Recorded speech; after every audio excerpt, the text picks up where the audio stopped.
Hey there, welcome to Spectrum Pulse, where we talk about music, movies, art, and culture. And today it's a big one. We've got the newest project from Eminem, the Death of Slim Shady, Coup de Grace. I'm not looking for this to be longer than it needs to be. Too late. I've been reviewing Eminem for over a decade. They're some of my most watched reviews. If you want a quick refresher, pretty easy to find. But also mostly because after the first couple listens to this album, I instantly understood what M was looking to do and how it worked and the immediate roadblocks that he hit trying to pull this off. I mean, he's done this before. But the fact that even he and his team had to put out a tweet saying that this is a concept album, please listen to it in order, it gives me the impression that what Eminem has been trying to convey to his audience, at least the target audience, for the past 25 years, has largely missed the mark, and he's got to make it so literal that it's the only way the point might get across. And while I don't want to question the intelligence of that audience, well, judging by the past couple of weeks/months on social media, the biggest unintentional lie of the beef between Drake and Kendrick Lamar was, hey Drake, they're not slow. But alright, let's get to it.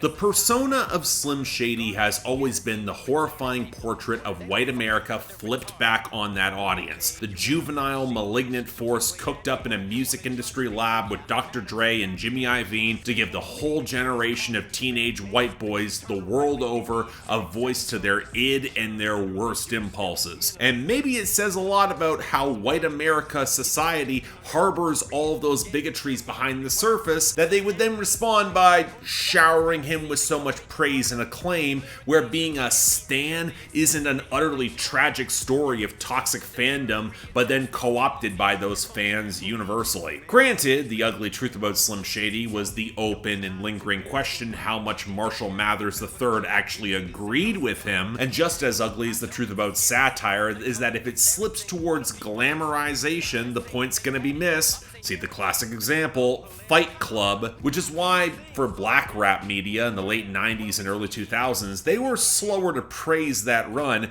and Eminem didn't always react the best to that, folks tend to forget that. But there was also a slew of copycats and fans who utterly missed the point in the fast flows and the good hooks, ignoring the man increasingly trapped in the hall of opulent mirrors created by the industry, all the drug abuse, the death of proof, and his own spiraling mental state. So Eminem spent the second half of the 2000s trying to kill Slim Shady, first with the performative career suicide on Encore, and then later Relapse, the latter of which is a concept album highlighting just how if he threw on some weird accents and said so much of the same horrible shit, it wasn't going to be so easy for white America to love him, and boy isn't that revealing of the audience's intrinsic biases. The problem is that both albums, as much as I consider them somewhat fascinating, they're not exactly good, so I'm not surprised the audience might have missed the message there. And when a very sober Eminem pivoted and just kinda left Slim Shady behind on Recovery, he got that anthemic jock jam audience that he tapped that could be more direct. But that was an approach that also had a more tangible shelf life as Eminem got older and saw his position in mainstream rap feel increasingly shaky. So the 2010s were spent in a state of whiplash between attempting to hammer the message and consequences of Slim Shady home and then trying to respond to the modern scene,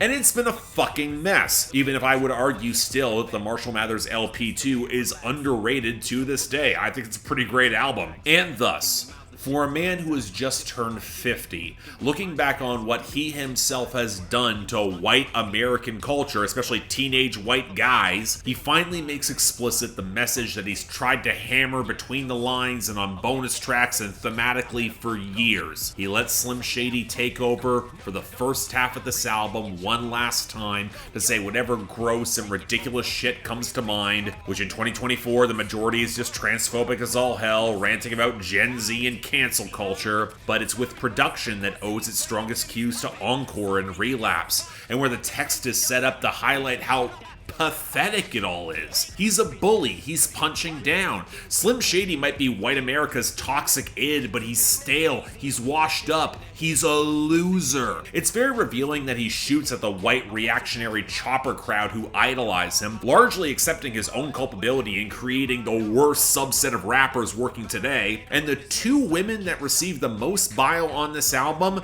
are Caitlyn Jenner and Candace Owens, two conservatives largely framed as turning their backs on their identity and culture to embrace the conservative grift, which for someone like Eminem, who values hip-hop culture and history so deeply, it profoundly offends him on a gut level, probably more than anything. The album's center point is Guilty Conscience 2, where M proves himself willing to squash all of his petty beefs and bullshit over the decades just to get rid of Slim Shady once and for all. Feels like a continuation of the Relapse bonus cut My Darling, a song that really should have been on that album proper, but instead of not being able to kill the demon, this time it seems to work. All just a dream, of course, where he calls up Paul Rosenberg to tell him, and Paul just says fuck you and hangs up. Cause again, if you've been paying attention, we've seen all of this before. And then from there, it starts feeling like the self-serious and sober Eminem album contemplating his legacy in the game, a lot of which is tied to family, which is growing up, and his struggles as an addict to stay sober. Which again, we've heard all this before, but it's not objectionable, and it gives me the impression that Eminem would be very content settling into Detroit legacy status and putting on new people in a way he has largely struggled to do so well in the past 20 years. In essence, he thematically succeeds in what he sets out to do,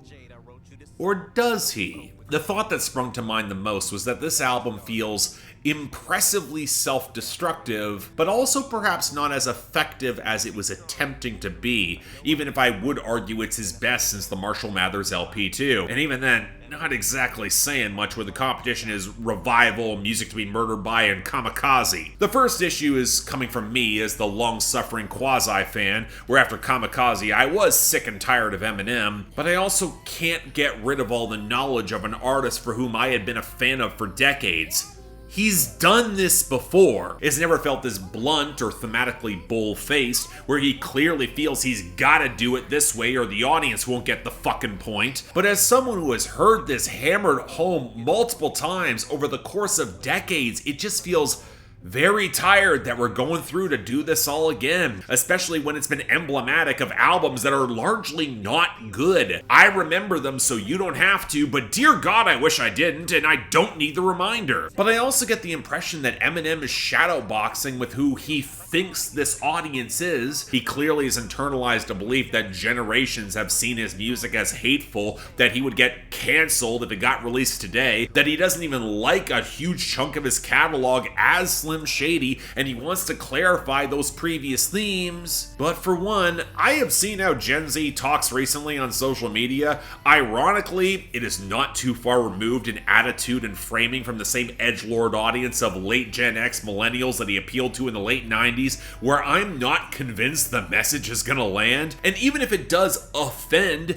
it simultaneously feels in resoundingly poor taste given what will be conflated as a pile-on by the existing right-wing dipshitosphere, but also too tired and lacking societal commentary to say more about white America or cancel culture or the roots of any of this. The South Park and Dave Chappelle parallels are frustrating because Eminem doesn't contextualize why they say the shit they do, or why people have problems with them, or why any of the offensive stuff he says as Slim Shady might garner much of a reaction. He references Columbine on Lucifer, and it's so frustrating that over 25 years, he's never asked what was at the root of that school shooting. And you know what? On the one hand, that can be very true about those who just parrot what he said without thinking, or the deflection of, oh, it's just a joke, I'm just playing. But where on previous albums, we would actually get some deeper follow-through, here it feels like he's largely disconnected from what is driving those controversies,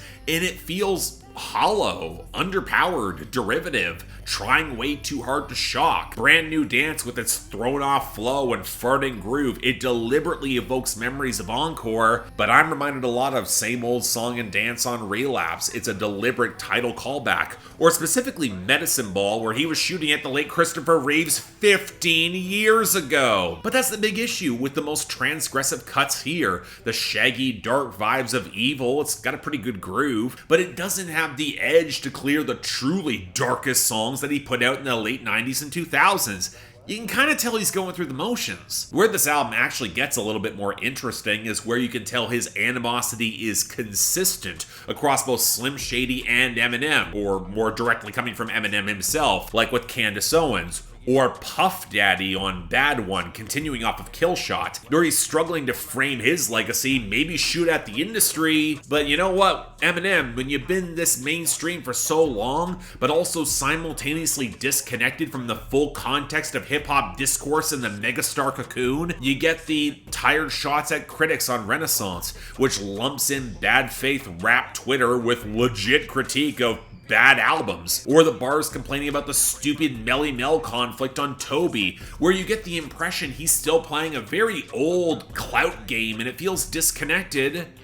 And you know what? That's very modern Eminem. But honestly, it feels like window dressing for the primary observation. When Eminem is rapping as Slim Shady, aesthetically, it just sounds better. He rides the grooves more effectively. His voice comes through cleaner. Forget what he's actually saying, and for the average audience, it just goes down easy. And if he was a little bit more introspective, it could have made for a tremendous opportunity to highlight how easy it can be to sell this edgelord shit with the right attitude, but we don't get that insight. So the average fan will just hear Eminem rapping like Slim Shady again. Just how comfortable it sounds, especially if you're nostalgic for it, compared to the laborious, choppy, overly meticulous technician structure of the modern flows. And thus the attempt to satirize Slim Shady is undercut yet again, making the same subtextual mistake in the execution that has made his career so frustrating in retrospect, and where I wouldn't be surprised if more people once again miss the point. But even if they do get what he's trying to do,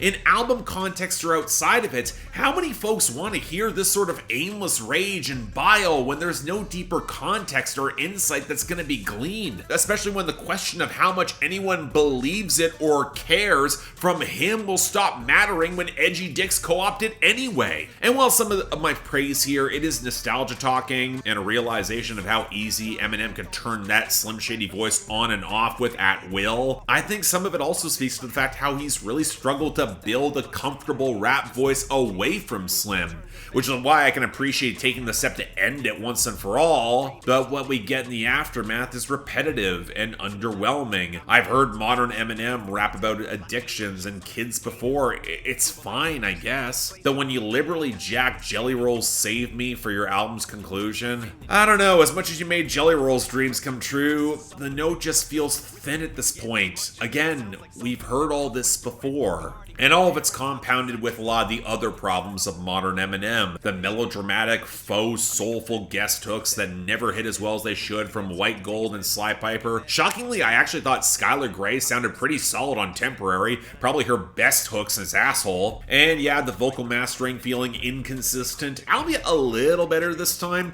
Usually when Slim Shady is rapping, the contrast is actually played pretty well, and more specifically, collaborators outshining him. In this case, while Shady, Siney, Easy Mill does okay on Head Honcho, Jid clears Eminem on the bassy scratching swagger of Fuel, although once M gets away from the creaky attempts to shock, he gets a little closer. And as I said on Billboard Breakdown, I think Big Sean of all people runs away with Tobey. What I will give Em, much to my shock, is the production's actually got a step better. The grooves have gotten back towards the spare drums, faux gothic melodies, and outside of Houdini's god-awful Steve Miller Band flip, I appreciate that he's gotten away from the expensive rap rock sampling. It's really tacky. Hell, Bad One kinda wound up working for the creaking pluck behind the thicker trap knock. Shame that until the third verse, Eminem is stuck with a really jerky staccato flow. Truth be told, shows up a lot more in the Slim Shady side for the first half of the album than one might like.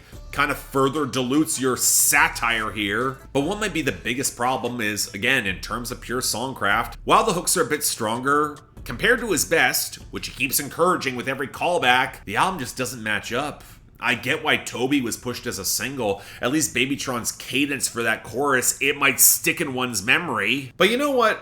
One of the most striking videos I've seen in 2024 thus far is the video essay from Dan Olson of Folding Ideas, I Don't Know James Rolfe. A highly introspective and deeply contentious exploration of James Rolfe as the angry video game nerd on YouTube, his bespoke inefficiencies as a largely failed and somewhat stagnant filmmaker, and how some of those parallels to himself will rattle Dan Olson to the core. It's a deeply uncomfortable watch, but that should not be much of a challenge to an Eminem audience that prides himself on it, right? And you know, I couldn't stop thinking about how Eminem is not that far removed from the AVGN in a certain light, or how much of his own appeal, to directly quote Olson, leans on acidic vulgarity, casual violence, and an excess of juvenile machismo. In the late 90s and 2000s, that was a formula for teenage white boys that works like gangbusters. I would know, I was there for both of them, and I also saw the cataclysmic failures that should have destroyed them both.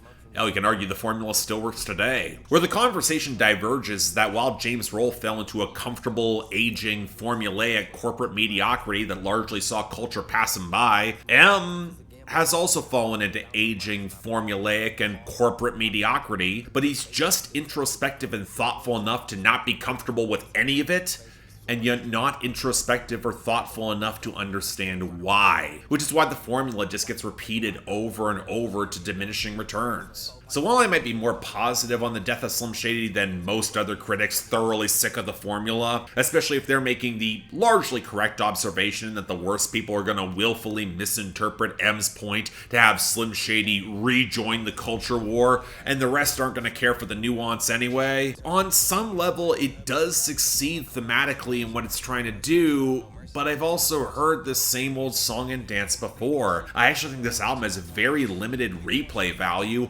and I hope at this point, Eminem, he can just move on, or take his interest into other places. Watching him get really excited about the Detroit Lions' recent success and giving shine to other Detroit figures around sports and rap has been legit cool. If he can grow his legacy outside of this niche, find more interest, that can only be a good thing. And maybe my nostalgia is giving this too much credit, but I also know in a year full of excellent rap music, this is not going to be close to my list. But if he's comfortable in this lane, I think I am in mine. Growth's a funny thing like that, so take it or leave it. So yeah, thanks a lot for watching. If you want to see more, please be sure to like, share, drop comments, subscribe. I'll fully admit that this kind of got away from me. I was expecting this to be a much shorter review, but turns out Eminem, when you've been reviewing and listening to his music for over a decade now, you got a lot to say one way or the other. Beyond that, though, anything else I might be able to do to improve my presentation, I'm all ears. And if Eminem fans want to leave their comments down below, I'm happy to figure out where some of y'all find this, especially those of you who have grown up a little bit more and see the larger picture of what he's always been implying in his bars. Because again, I think that can be more interesting. Let's actually get into the weeds with it a little. Beyond that, though, if you guys want to help support the channel beyond buying my merch below, link to my Patreon is right over there, where, once again, you can support the channel, get albums onto my schedule, maybe even perhaps get access to my Discord, and especially coming up in recent days, I got a big project coming out that is going to be debuting on my Patreon first for some time before it gets released to the general public. Stay tuned for that. But until then, I'm Mark. You're watching Spectrum Pulse, and I'll see you next time.